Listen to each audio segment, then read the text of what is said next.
Salve, salve, pessoal! Este é o podcast Eu Tenho Direito, voltado ao debate e à discussão do trabalho da assessoria jurídica do Sindicato dos Bancários de Porto Alegre Região e dos escritórios conveniados do sindicato. Hoje nós estamos aqui para falar sobre um assunto que todo trabalhador, toda trabalhadora, todos os bancários e bancárias querem saber muito. Horas extras, um assunto com muitos desdobramentos, com muitas particularidades, com muitos pequenos detalhes e que nós temos certeza que vocês vão gostar de conversar com o nosso convidado. Mas antes de apresentar o nosso convidado, eu sou Antônio Vicente Martins, assessor jurídico do Sindicato dos Bancários, também integrante da AVM Advogados Associados, e estou apresentando o nosso podcast. Mas antes de começar a apresentação do nosso convidado, eu quero pedir para vocês se inscreverem no nosso canal, dá o like nesse vídeo e compartilha com teus colegas bancários, com as tuas colegas bancárias, com os teus colegas trabalhadores e trabalhadoras, para que a gente possa divulgar mais e mais esse conhecimento a respeito de um assunto tão importante para a classe trabalhadora, que é as horas extras. Comigo, hoje, nesse nosso podcast Eu Tenho Direito, nós vamos estar com o meu sócio e colega, Marcelo Munhoz Scherer, advogado que trabalha bastante com estas questões de horas extras, com horas extras de bancários, já também presta assessoria para outras entidades vinculadas na defesa dos direitos dos trabalhadores, e o Marcelo vai poder nos tirar todas as dúvidas que nós temos com relação às horas extras. Bem-vindo, Marcelo, e para começar, primeiro chute para a gente dar o pontapé inicial nessa partida, o que são horas extras, Marcelo? Então, Vicente, boa tarde. É sempre um prazer estar aqui nesse bate-papo, né? E agora para falar sobre um assunto que eu acho que é muito presente na categoria bancária, sobre uma série de perspectivas. E vou tentar aqui, então, auxiliar no esclarecimento, tirar algumas dúvidas que possam existir. Então, Vicente, basicamente, né, existe uma série de peculiaridades, mas basicamente o que é hora extra? Todo trabalhador ele tem uma jornada de trabalho ordinária, ou seja, que é aquela jornada contratada, né? Normalmente, em virtude do que é fixado, inclusive, na nossa Constituição Federal e na CLT, por exemplo, essa jornada ela é de 8 horas. A gente sabe que para os bancários, com uma característica específica, essa jornada basicamente é de 6, podendo ser de 8. Toda hora que for trabalhada além dessa jornada diária, ela é considerada hora extraordinária, ou seja, ela é um trabalho que extrapola a jornada contratada. E para isso, tanto a legislação como a doutrina, elas caracterizam as circunstâncias que elas podem ser realizadas. Mas, basicamente, é toda e qualquer hora trabalhada que extrapole a jornada contratualmente estabelecida entre empregado e empregador. E essas horas extras, digamos, elas sempre têm um acréscimo no pagamento delas, né? Eu sei que antigamente o acréscimo esse era de 20% ou 25% sobre o valor da hora normal. E aí a Constituição de 88, ela modifica, acresce esse percentual. E de quanto que é esse percentual hoje, Marcelo, do pagamento das horas extras? Assim, Vicente, a gente tem o que é estipulado na CLT, mas a gente tem a possibilidade também, dependendo de cada uma das categorias, de a norma coletiva estabelecer percentuais distintos. Mas, basicamente, para as horas extraordinárias realizadas em dias normais, o que são dias normais? Que não sejam feriados, finais de semana, ela tem que ser remunerada com um adicional mínimo de 50%. Ou seja, tu tem um valor hora normal, que é o que compõe a tua remuneração, né? Tu tem o teu salário. A gente que é advogado sabe, tu divide uma jornada de 8 horas, o teu salário por 220, a gente chega no teu valor hora. Sim. Toda hora trabalhada que extrapole a jornada contratual, ou seja, que se enquadre como hora extra, vai ser paga com um adicional acrescido de um percentual mínimo de 50%. Então, se o cara tem o valor da hora dele, é R$ 10 por hora. Se ele trabalha uma hora extra, essa hora extra ela tem que ser remunerada como R$ 15. Perfeito. Claro, e aí existem uma série de dispositivos específicos entabulados em normas coletivas distintas que estabelecem, por exemplo, a partir do momento em que exercer mais de 2 horas, o adicional vai ser de 100%. Tem categorias que já estabelecem adicional superior para as primeiras 2. Aí é do acordo entre sindicato e empregador que vai estabelecer um critério diverso. Se o trabalho é no domingo também, o percentual é diferente. Normalmente é de 100%. Normalmente é de 100%. Tu paga o dobro da hora que é a tua hora normal. Entendi. E, Marcelo, tem uma pergunta que todo mundo faz sempre, tá? Se o empregado, ele, quando é chamado para fazer hora extra, né? O empregador avisa e ele diz, olha, amanhã eu preciso que você fique mais 2 horas e tal. Se ele é obrigado a cumprir essa jornada extraordinária, isso é uma pergunta que sempre aparece para nós que estamos atendendo, assim, aparece para o dirigente sindical também, para o delegado sindical, né? Aparece essa pergunta. Se eu sou obrigado a fazer hora extra quanto o meu empregador, quando o meu patrão me chamar. Ele é obrigado, ele precisa cumprir e fazer essas horas extras. Existem algumas circunstâncias que podem ser diferentes. Como é que isso acontece ou como que a gente tem que responder para esse trabalhador ou para essa trabalhadora? Certo. Não, acho que essa é complicado essa pergunta. Essa é a grande complexa pergunta. Até porque existem muitas especificidades. Então eu vou tentar partir do todo e depois trabalhar com algumas circunstâncias pontuais. Tá? Primeiro, a gente tem na CLT a previsão de que tu tem um limite de até 2 horas extras por dia que podem ser realizadas. E elas dependem de um acordo individual ou coletivo entre empregador e empregado.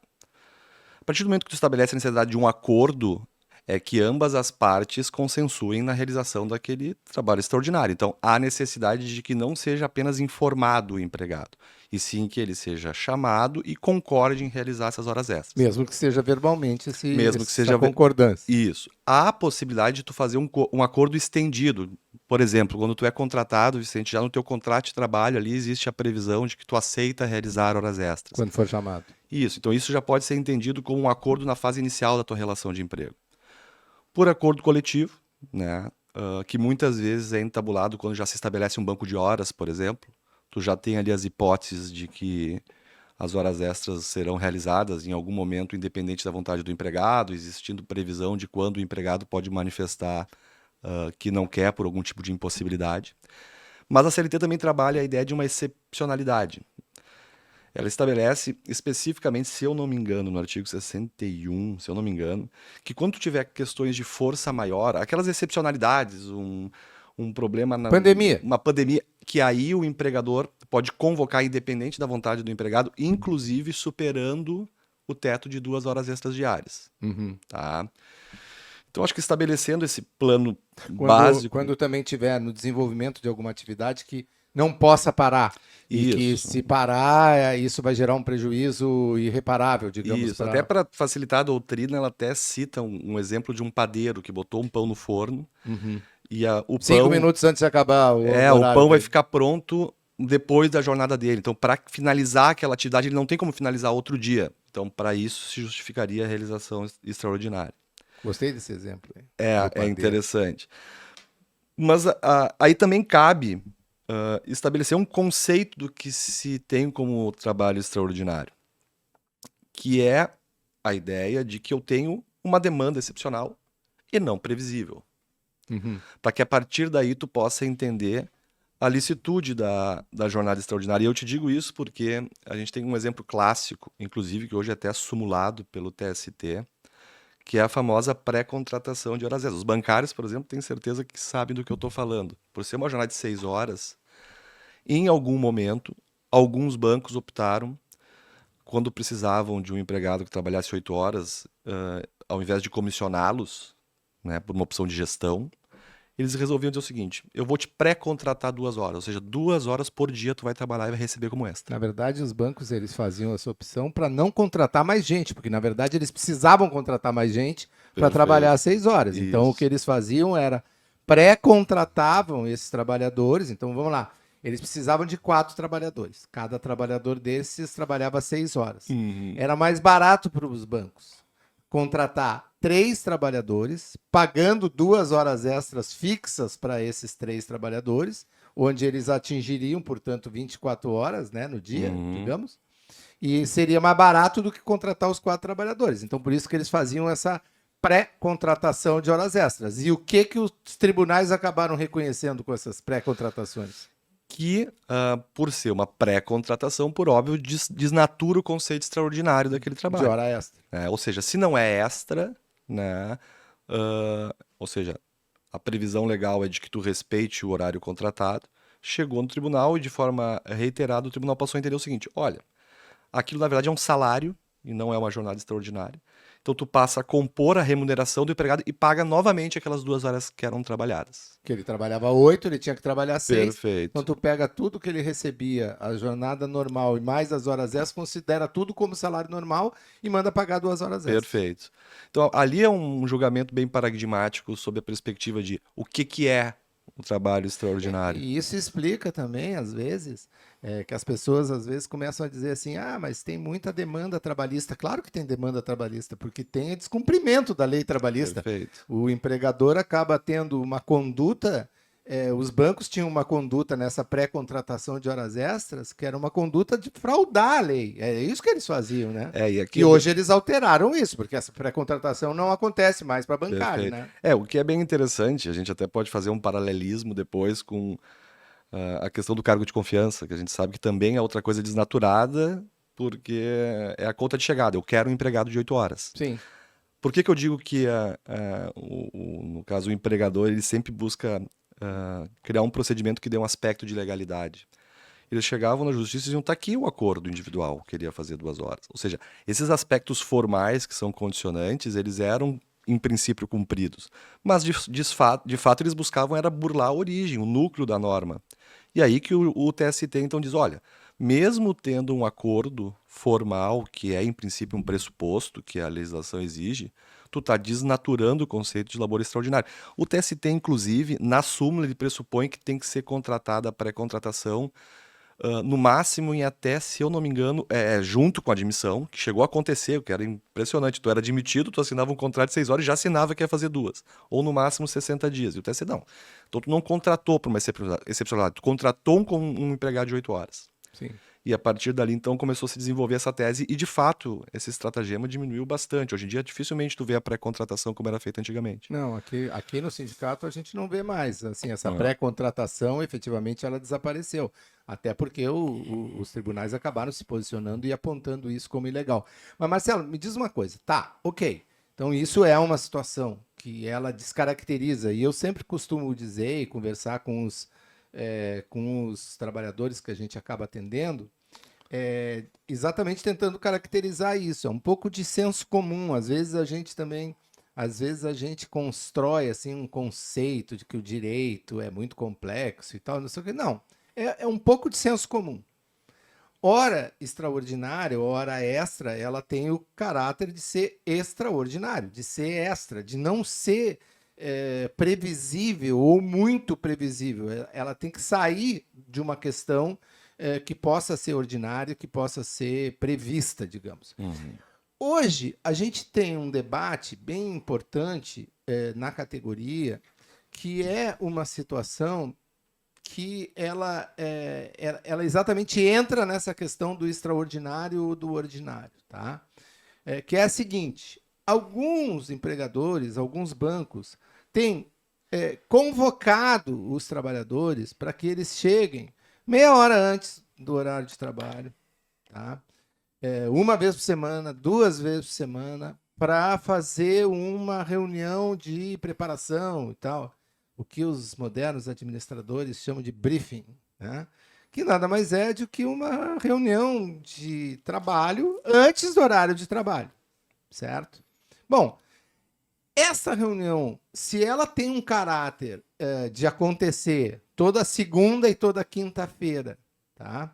Ela também não é uma conduta que cria um caráter de ordinário nela. Eu pergunto isso porque isso é uma questão que é levantada pelos trabalhadores, porque eles dizem que, vamos lá, se o cara tem uma jornada de 6 horas, ele tem um intervalo de 15 minutos. Uhum. É isso que a lei diz, ele tem que ter um intervalo de 15 minutos. Então, ele fica, na verdade, dentro do banco 6 horas e 15 minutos. Se o empregador pede para ele, ou manda ele vir 30 minutos antes, ele tem que aumentar o horário de repouso dele, de 15 para 1 hora. Uhum. Então, na verdade, ele vai ficar dentro da agência, digamos, 7 horas e meia, porque é isso que ele vai ficar, porque ele tem que ter um intervalo de 1 hora, né? E efetivamente ele tem que ter um intervalo de 1 hora, quando ele aumenta de 6 horas a jornada dele. Então ele tem um intervalo de 1 hora, ele tem que ficar 7 horas e meia e ele acaba recebendo só os 30 minutos. Mas ele fica à disposição do seu empregador durante 1 hora e meia a mais, né? Uhum. E essa manobra, digamos, feita pelo empregador, no sentido de aumentar em 30 minutos a jornada de trabalho 2 vezes por semana, em dias fixos, etc. Isso também não é uma forma de fraudar, de violar a jornada de trabalho de 6 horas desses trabalhadores? Então, Vicente, eu, Não sei se eu fui claro não, na minha a exposição. questão narrada por ti, no meu ponto de vista, se caracteriza especificamente como um desvirtuamento que seria um trabalho extraordinário. E como eu trouxe para ti que tu sempre tem que trazer para o plano prático, para daí verificar se cada caso constitui uma ilegalidade ou não, eu sempre trago assim como um critério básico para tu avaliar a legalidade, tu colocar uma situação na mesa e tentar verificar se ela se enquadra em 3 conceitos, em 3 pontos de corte. Essa situação é previsível, ela é habitual e ela é não excepcional. Se tu conseguir enquadrar nesses 3 pontos, eu entendo que é um desvirtuamento. Por quê? Eu posso te convocar para uma reunião de briefing e ser considerado uma jornada extraordinária, levando em conta a seguinte situação. Vamos utilizar o banco como exemplo. Estou dentro do meu banco, o gerente geral já recebe uma ligação às 6 da tarde dizendo: olha, amanhã está sendo lançada uma campanha para que a gente dê prioridade a um produto X. É um plano de capitalização. Isso, então eu preciso que tu dê um foco total e talvez tu tenha que conversar e explicar como é que vai se dar essa campanha para os teus empregados. Então ela é uma reunião de alinhamento, de briefing, mas ela é excepcional e não habitual. Ela aconteceu em virtude de uma circunstância pontual, né? Então aí eu entenderia que sim, o trabalho, esse trabalho que vai se iniciar meia hora antes, ele se enquadra como um extraordinário sob a perspectiva da licitude desse conceito. Essa convocação é A convocação, eu entendo que ela se enquadra como uma convocação lícita. Agora, eu ter uma reunião semanal, seja para briefing ou para a gente conversar sobre os resultados da semana, avaliação. em que ela se perpetue no tempo, assim, ela já está marcada daqui até o final do ano. Toda sexta-feira, às 9 horas, a gente vai ter uma reunião de alinhamento ou para conversar sobre o que foi a semana ou para planejar a próxima. Aí, para mim, ela deixa de não ser previsível, ela é previsível, eu já agendei ela até o final do ano. Ela é habitual, né? Porque ela é uma vez por semana, ela é previsível, habitual e não excepcional. Aí eu entendo que ela desvirtua o caráter da hora extra, porque deveria essa reunião como uma atividade de trabalho ser inserida na jornada contratual. Uhum. Não há motivo para que eu estenda a jornada. A organização da gestão da empresa tem que pressupor que o alinhamento e o briefing, por fazer parte do trabalho, tem que ser internalizado dentro de uma jornada contratada, sob pena de daqui a pouco ter que contratar mais empregados, ou seja, de modular a gestão para observar que o trabalhador só pode ultrapassar a jornada contratual em caso de excepcionalidade. Entendi. E tá, mas aí tem uma segunda pergunta que é o complemento, né? Porque sabe como é que é atender o trabalhador, né? O peão ele sempre vai ter uma perguntinha assim que é cabulosa pra gente, né? Como a gente fazia para professor na faculdade. Tá, mas e se não sei o quê? Bom, mas daí a pergunta que é decorrente, digamos, dessa primeira análise que tu fizeste tá, e aí, eu posso me negar? O que isso vai trazer, se eu me disser, ó, o cara me chama e diz, olha, toda segunda-feira às 9 da manhã tu tem que estar aqui, mas bom, a minha vida está planejada para estar das 10, que é o meu horário, das 10 às 4h15 é o meu horário de trabalho, eu tenho um intervalo de 15 minutos. Se daqui a pouco eu disser que eu tenho que estar aqui às 9 horas, bom, isso vai implicar em alteração, eu vou ter que ver com quem que vai ficar meu filho, como é que eu levo ele para o colégio, como é que eu vou fazer. Enfim, tu tem coisas que são tuas, ou a tua aula, como é que tu faz? Então, eu posso simplesmente chegar para o meu gerente e dizer para ele, não está isso dentro da minha jornada, eu não vou. Né? E isso sempre causa um estranhamento, digamos, né? E que a gente também sempre é muito cuidadoso nisso, né, Marcelo? Quer dizer, tu tem o tal do poder de comando do empregador, né? Então, e aí? O que eu faço? O cara me chamou para chegar às 9. Eu posso mandar ele catar coquinho ou eu tenho que vir e aí tentar, por outro caminho, fazer uma resistência? Vamos lá, são perguntas que são complexas e perigosas, assim, porque essa pergunta feita por um advogado, ele corre o risco de ser muito tecnicista aqui, né? E falar sobre uma perspectiva teórica. E essa perspectiva teórica, quando transportada para a prática, pode gerar efeitos que quem vai suportar é o empregado, e não o advogado que tá dizendo, né? Ó, tecnicamente é isso. Por que que eu digo isso? Quando tu tem lá a limitação de até 2 horas extras, as condições para que elas sejam realizadas, a previsão de punição até então ela é administrativa, né? A delegacia do trabalho poder aplicar algum tipo de multa e, obviamente, que arcar com o custo financeiro daquela jornada. E fora isso, os conceitos são um pouco abertos. Eu sempre falo, conceitos. Nós mesmos aqui pegamos duas situações distintas, que uma delas a gente achou que se enquadra como extraordinária e outra não.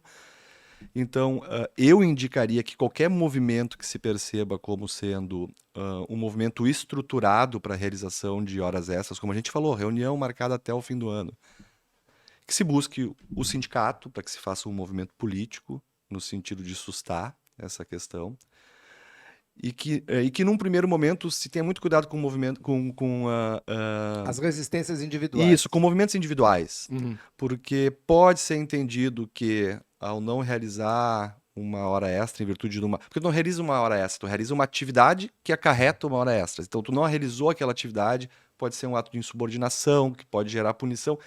Fora o fato ainda que se não for um banco público, a gente sabe pelo sistema brasileiro que tu não precisa justificar uma demissão, que daqui a pouco tu passa a ser um empregado indesejado naquela estrutura. Então, levando em conta a ordem prática de como as coisas se dão, o ideal é trazer essa pauta de forma organizada para o movimento sindical, para que o movimento sindical possa fazer, seja numa política específica ou numa negociação coletiva, a imposição de critérios mais claros e que pressupõe, inclusive, punição para o descumprimento por parte do empregador. Eu acho que esse seria o caminho ideal a ser percorrido. Eu acho que a gente sempre costuma dizer, né, Marcelo, assim, e até para explicar para o pessoal, né, que o empregador ele sempre tem um poder de comando. Né? Quem organiza o local de trabalho, quem organiza como vai se dar o trabalho, esse poder é do empregador. E isso está dentro do contrato de trabalho. Então, isso é um conceito que tem no direito do trabalho, né? E é um dos princípios do direito do trabalho é esse, é de que o poder de organizar o trabalho, de poder de organizar o local de trabalho, a estrutura do trabalho é do empregador, que está com o seu direito de comando, que em linguagem de juridiqueza a gente chama de jus variandi, né? O direito de variar. Então, o empregador tem esse direito. Agora, esse direito ele não é um direito absoluto, ele não é um direito, digamos, imperial, ele não é um direito absolutista. Ele tem restrições, e evidentemente que essas restrições é que podem ser feitas e devem ser mediadas também por esses trabalhadores. Mas eu também costumo, a minha posição sempre é essa, dizer assim, cumpre. A determinação do empregador é para chegar meia hora mais cedo, cumpre, dentro do limite do que tu pode cumprir. Agora, bom, se tu não tem essa possibilidade, se tu tem, por exemplo, vamos pegar um exemplo também que é bem fácil das pessoas entenderem, né? Eu estou matriculado numa universidade, eu me matriculei numa cadeira que eu tenho aula das 7h30 às 9h. E aí eu tenho 30 minutos, 35 minutos para me deslocar até o meu local de trabalho, isso dá com sobra, etc. Se o meu empregador me chama para eu me apresentar às 9h30 da manhã, já não dá com sobra. Então eu tenho e posso não me negar a comparecer, mas justificar essa minha ausência, né? Então eu vou dizer, vou mandar uma mensagem, um e-mail para o meu empregador dizendo: olha, eu tenho já matriculado nesse semestre esse horário, estou fazendo uma disciplina na faculdade e é isso. Então eu não, o que eu tento sempre é preservar o trabalhador de que ele possa ser punido, por exemplo, por uma bobagem, por uma coisa de eu não vou ir. Eu disse, não, não vai, mas apresenta uma explicação daquilo. E, ao mesmo tempo, procura o delegado sindical, procura a entidade sindical, diz o que está acontecendo. Às vezes isso é uma determinação empresarial, de uma forma da instituição mesmo que está determinando. Às vezes é um gerente, às vezes é um gestor ali que está querendo ser mais realista que o rei, que está querendo mesmo fazer algum tipo de ganho, que é uma filigrana e tal, mas é isso que ele está querendo fazer e que eu acho que daí também pode ser questionado, pode ser negociado por parte da entidade sindical, que pode negociar isso de uma forma menos individual, né, mais coletiva, e que, portanto, proteja o interesse de toda uma coletividade. As horas extras, Marcelo, elas, se elas feitas com, com alguma regularidade, aí elas já deixam de ser horas extras, mas daqui a pouco a gente sabe que isso acontece também, né, de empresas que daqui a pouco adotam e ficam pagando com regularidade um número X de horas extras.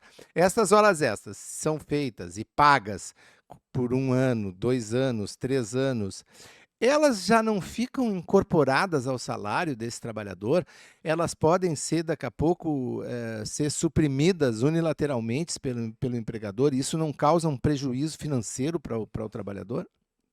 Vamos lá. Boa, deixa eu só voltar num ponto que eu acho que é bem importante, que talvez eu não tenha explicado, ou pelo menos me posicionado.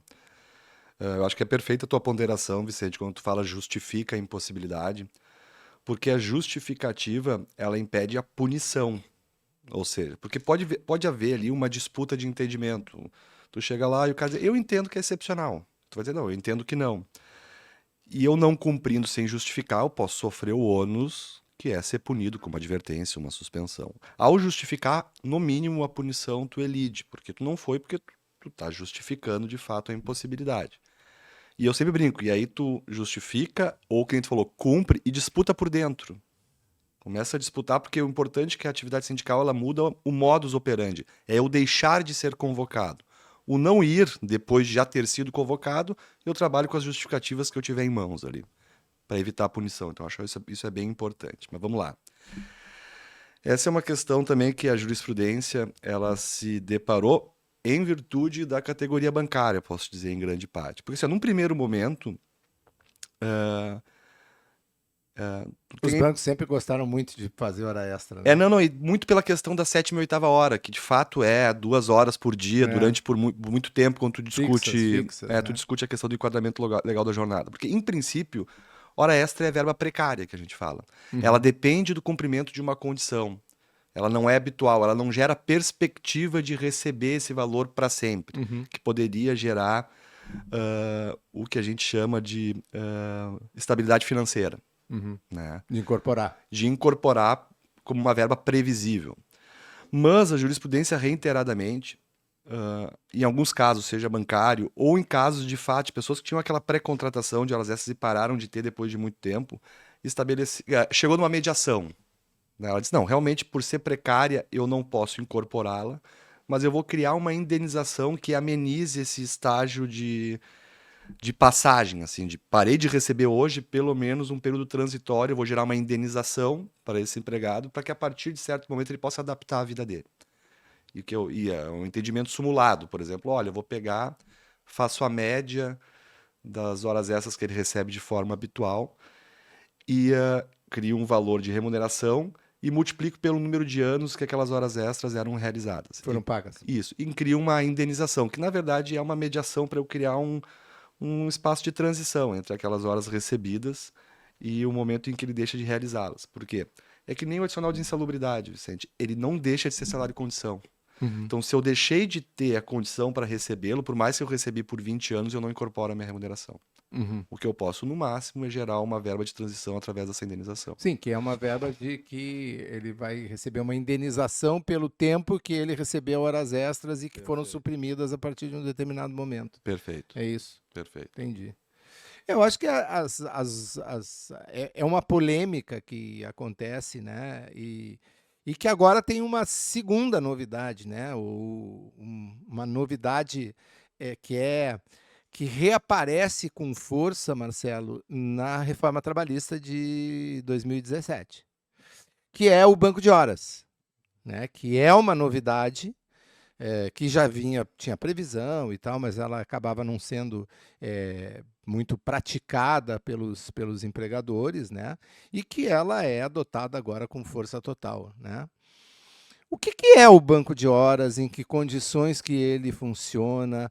É preciso ter um acordo coletivo para ter esse banco de horas? Esse banco de horas também ele passa a ser um direito imperial? Ele tem limitações também de ter, tem que gozar as horas positivas num determinado tempo ou pagar as horas negativas num determinado tempo? Como é que acontece? O que o banco de horas influencia isso na questão da discussão de jornada extraordinária? Certo. São só perguntas fáceis Isso. e muito simples que eu estou fazendo também para ti, né? Só vou te convidar para dias assim. Não, eu acho importante fazer de novo É importante estabelecer algumas questões para que as pessoas possam entender, assim. A hora extraordinária, ela nasce sob o pressuposto também de um modelo de gestão, assim. Eu vou precificar meu custo de operação, eu tendo a precificá-lo dentro de uma normalidade. Então, quando eu tenho algumas variações quanto à necessidade de serviço, para que eu não transforme meu negócio em algo inexequível, eu não vou ter um empregado parado recebendo salário só para que quando a exceção ocorra ele possa trabalhar. Então, você estabeleceu, olha, em excepcionalidades eu crio a possibilidade de esse empregado que já está dentro do meu quadro de funcionários elastecer a sua jornada. Já está no meu custo. Isso, ou seja, eu até crio um custo adicional, mas é menos do que eu pagar um salário para alguém que não esteja produzindo e só produza na excepcionalidade. Pois bem, a compensação ela nasce lá atrás com aquela questão da atividade, da jornada ser de 44 horas semanais, porque tu tem o sábado com 4 horas, e diz, olha, minha empresa não trabalha no sábado. Então, tu compensa essas horas extras, ou seja, começou dentro de uma perspectiva de... Sim, tu aumenta 1 hora a mais por dia, 50 e poucos minutos por dia, de segunda a sexta, para tu não ter que vir aqui no sábado. Perfeito. Então começou com uma perspectiva de ajuste de jornada por eu não trabalhar no sábado. A partir de certo momento, as empresas começaram a perceber que elas tinham movimentos de fato sazonais, tanto para cima quanto para baixo. Estou falando tudo sobre a perspectiva do empregador. Agora ela percebeu, olha, realmente eu tenho momentos em que eu tenho um pico de atividade. Mas eu percebi que na minha produção eu também tenho momentos em que eu não tenho a necessidade sequer da horária da jornada contratada. Nem das 8 horas. Então, o que ele disse? Olha, como gestão de negócio, de custo, o ideal seria que eu pudesse fazer o pagamento das horas extras realizadas com descanso e não com dinheiro. Então, eu consigo otimizar o meu processo de produção, inclusive sob a perspectiva de custo. Né? Então, sob essa lógica, na teoria, isso nasce como sendo um ajuste de produção, busca de eficiência. Então, eu trago a possibilidade de pagamento de horas extras sob duas perspectivas, ou dinheiro com adicional ou com folga. Pois bem, o que a reforma trabalhista muda, Vicente? Ela traz para dentro da norma duas possibilidades de banco de horas. Uma possibilidade que é um banco de horas com uma limitação de 6 meses, ou seja, todas as horas que eu colocar dentro de um banco positivo, horas extras que eu realizei, elas têm que ser compensadas num espaço semestral. Sob pena de, ao final, o que eu tiver de resultado positivo eu ter que pagar. Tá? E de 6 meses a 1 ano, se eu quiser estender, necessariamente ela vai ter que pressupor um acordo coletivo. Ou seja, vai ter que ser feito através de um acordo coletivo com o sindicato. E o banco de horas nada mais é também que um contrato entre as partes. Ele tem, obviamente, que a gente falou, alguns limites que são impostos pela lei, mas ele pode, dentro dessas perspectivas, ser pactuado com cláusulas que as partes debatam, sejam individualmente ou de forma coletiva. Você não pode passar de 2 horas, por Isso, exemplo. esses são limites que a gente tem. E aí eu trago, como ele é um contrato, eu tenho lá limite de 2 horas extra, de 2 horas, e eu posso ter condições que, não sendo cumpridas, podem gerar a nulidade do próprio regime, Do próprio contrato. né? E aí eu vou trazer o exemplo que a gente estava falando aqui. Eu tenho um banco de horas. A pessoa, tá, mas qual é o efeito prático quando a gente está fazendo aquela discussão no começo da nossa conversa de não ser excepcional ou ser?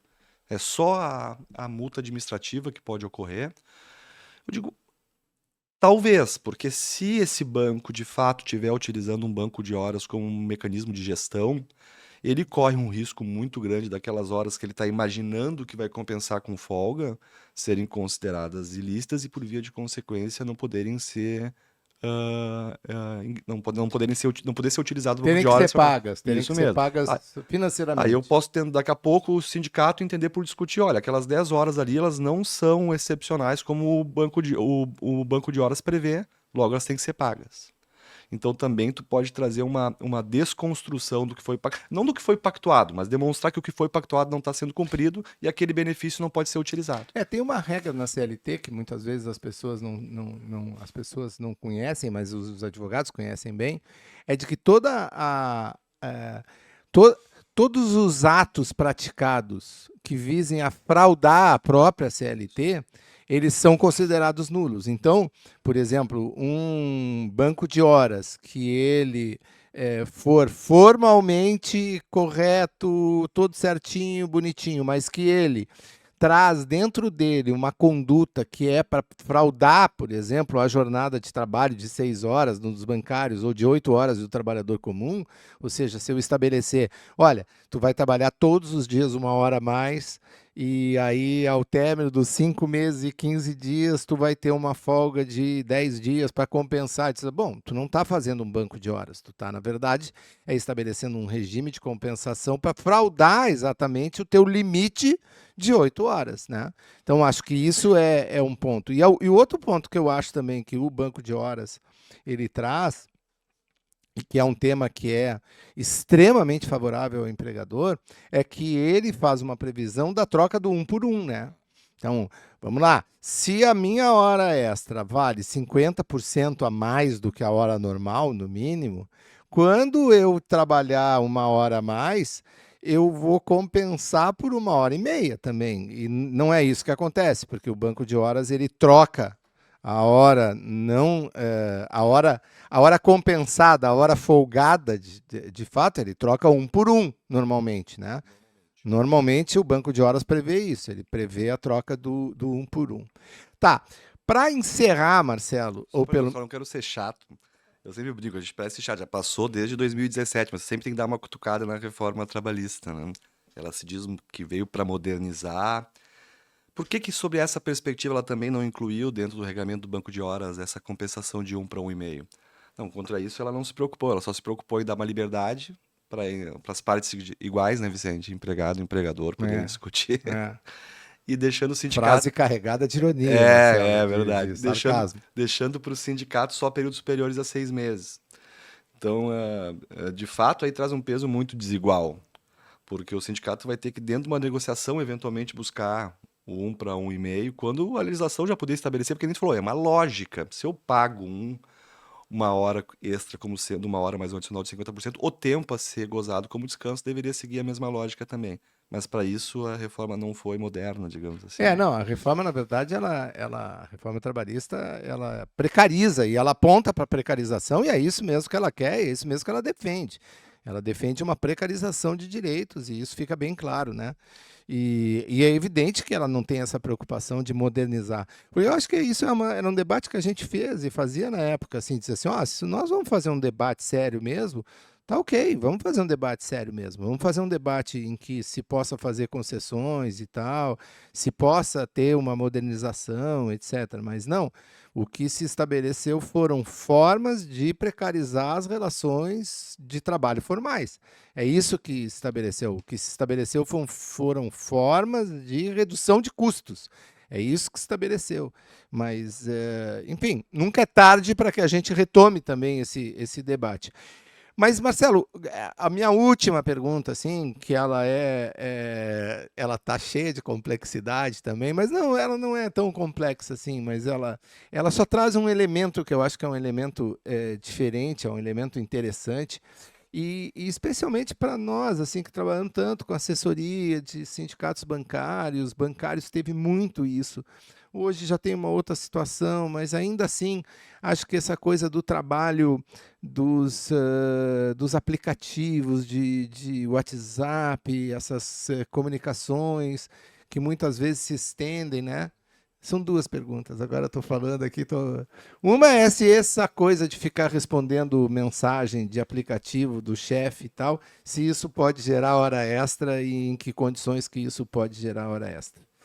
E a outra e acho que esse é um elemento também importante de reflexão muito da gente, é saber o seguinte, é, que, em que situações que as pessoas falam de dano existencial, Marcelo, pela extensão da jornada de trabalho, pela extensão da conexão com o empregador, né? Se isso é uma matéria que está sendo debatida pelo judiciário, pelos advogados, pelos operadores do direito, o que afinal é dano existencial no trabalho? Certo. Vicente, eu vou começar pela última pergunta que eu acho realmente bem interessante, assim, sua perspectiva do dano existencial relacionado ao excesso de jornada.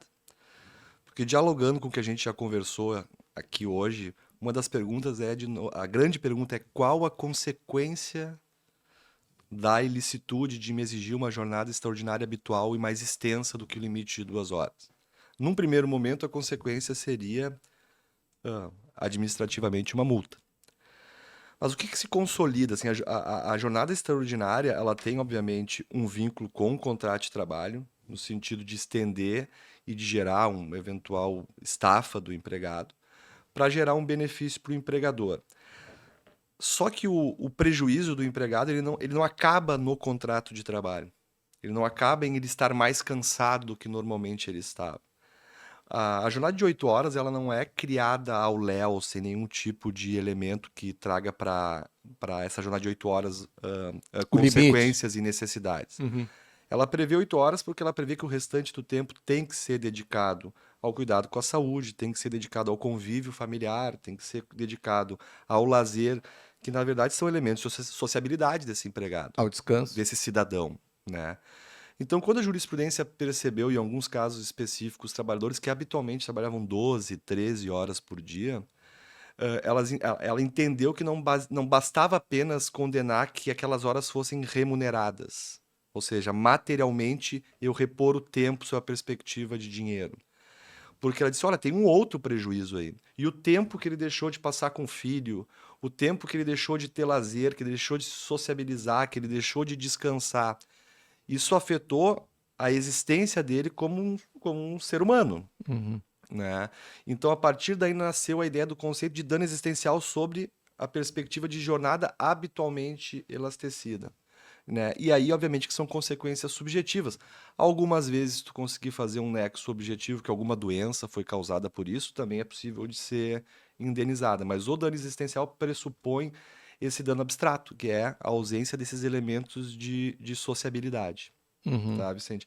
Acho ainda que o judiciário ah, tem que se debruçar de uma forma mais sensível, porque hoje em dia, somado àquela jornada sob perspectiva industrial, de estar tantas horas dentro da empresa, também se criou o elemento que você falou, do trabalho remoto. Não necessariamente o trabalho remoto, mas a demanda remota, que é a ausência de possibilidade de desconexão mesmo, que não é estar trabalhando, mas é a existência por parte de um gestor da ordem, da determinação que ele precisa de uma resposta em 5 minutos a partir do momento que a demanda chegue para o empregado. Então o empregado está em casa, está jantando, está olhando o celular para ver se ele não recebeu uma demanda por parte do gestor. Daí vão dizer, tá, mas ele não trabalhou, porque não veio hoje para ele nenhuma demanda. Sim, não veio, mas ele ficou conectado àquela atividade durante um período Até praticamente dormir. até dormir. Ou se veio, ele não respondeu, ou ele respondeu em 2 minutos, em 30 segundos, ok, mas ele respondeu, ele parou o que estava fazendo e respondeu. Perfeito. Então o judiciário ele tem que se debruçar, porque quando a gente fala só em novas relações de trabalho, sob a perspectiva de precarizar direitos, cabe ao judiciário e ao legislador trabalhar esse novo mundo do trabalho como uma forma de preservação do cidadão. Eu tenho que criar algum limite para o modo de gestão se adaptar também à preservação da sociabilidade. Eu tenho que ter um elemento que proíba, porque eu já peguei casos e casos, não, mas eu mandei a mensagem, mas eu não queria a resposta agora. Só mandei para não me esquecer. Sim, mas dentro de uma lógica de trabalho, a gente sabe que o empregado diz, não, eu vou responder, porque vai que ele possa no subconsciente entender que ele queria que eu respondesse, eu não respondi, na próxima avaliação eu sou mal avaliado, ou quando vier uma necessidade de demissão sou eu escolhido. Então, sob essa perspectiva de eu ter um trabalho que mesmo quando não é remoto, que eu estou no meu emprego, eu me conecto com o meu chefe via aplicativo de comunicação, se não tiver uma legislação ou um entendimento duro por parte do judiciário de um dever de desconexão e que esse dever é um dever do empregador e não só do empregado, mais do empregador, inclusive, com elementos dentro da sua perspectiva de gestão que proíba os gestores de cobrar, que proíba o acesso a sistemas da empresa a partir de certo horário. Quando não houver isso, a gente vai ter cada vez mais a perspectiva de um dano existencial, agora não só pelo trabalho em si, mas pela impossibilidade de desconexão desse empregado. E quanto à possibilidade de cobrar horas extras, eu, Vicente, sinceramente entendo que sim. Só que a gente está dentro de uma situação em que tem a convicção do advogado e tem o judiciário que julga. Então ainda é uma questão dentro do judiciário mais aberta, depende muito do caso concreto, porque tem essa situação que eu te falei, é muito pontual e foi, na verdade, um informe, não foi uma demanda que foi cobrada. Então, para esse caso, eu entendo que não. Aí tem caso sim, que às 7 horas existe, olha, eu preciso que tu responda esse e-mail, que tu fale com esse cliente, tá? Demandou trabalho com a ideia de que esse trabalho tinha que ser exercido naquele momento e não realizado no outro dia. Aí eu tenho uma dificuldade, muitas vezes, de provar dentro do processo qual é a extensão daquela realização de trabalho. Quanto tempo aquela ligação e aquele atendimento durou. Ele é o famoso sobreaviso de antigamente ou tem características distintas? Ele é um plantão ou não? Então, eu acho que todas essas coisas ainda tem um caminho a ser percorrido para a gente conseguir, dentro da jurisprudência, consolidar. Isso a reforma trabalhista podia modernizar, entende? Quando o Marcelo fala nessa coisa de sobreaviso, é exatamente isso. O sobreaviso, o que que era? O sobreaviso era uma parte dos trabalhadores que recebiam um percentual para ficar atento ao que podia ser chamado. Basicamente, ele surge, inclusive, historicamente, né, nas linhas férreas, né, que precisavam eventualmente chamar o trabalhador na casa dele para que ele fosse lá corrigir alguma coisa que deu errada numa linha férrea para exatamente os trens continuarem circulando. Então ele ficava com um sobreaviso disso, depois isso passou para os trabalhadores na eletricidade, enfim, isso vai até para bancário, tinha essa situação de sobreaviso. E hoje tu tem uma outra situação, que o sobreaviso não é mais necessário do ponto de vista daquilo, do cara ficar na casa dele porque só tinha uma linha telefônica para ele atender, ou era onde o menino do telégrafo ia chegar lá para te comunicar. Hoje não precisa mais isso, mas precisa de alguma forma. Há, de alguma forma também, uma ampliação gigantesca de trabalho em sobreaviso, porque hoje o trabalhador acaba, em muitas situações, trabalhando desde a hora que acorda, às 7 horas da manhã, conectado com o celular, até a hora que ele vai dormir, à meia-noite, 11 horas da noite, ele está o tempo inteiro com essa conexão e fazendo atividades. Marcelo Scherer, advogado, assessor aqui do Sindicato dos Bancários de Porto Alegre. Muito obrigado pela presença, pela participação. Nós conversamos sobre um assunto que é muito rico e é muito cheio de detalhes, mas eu tenho certeza que os trabalhadores, as trabalhadoras que nos escutaram vão poder fazer as suas reflexões e, quem sabe, até nos demandar para que a gente possa voltar a conversar sobre esse tema. Este é o podcast Eu Tenho Direito e é uma produção do Sindibancários. Na apresentação, eu, Antônio Vicente Martins. Na produção, junto comigo, a Laís Escher. Na técnica, o Diego Dornelles. A coordenação de comunicação é da Aline Adolfos. E a direção de comunicação é do nosso querido diretor, Gilney Nunes. Até a próxima. Salve, salve. Eu tenho direito.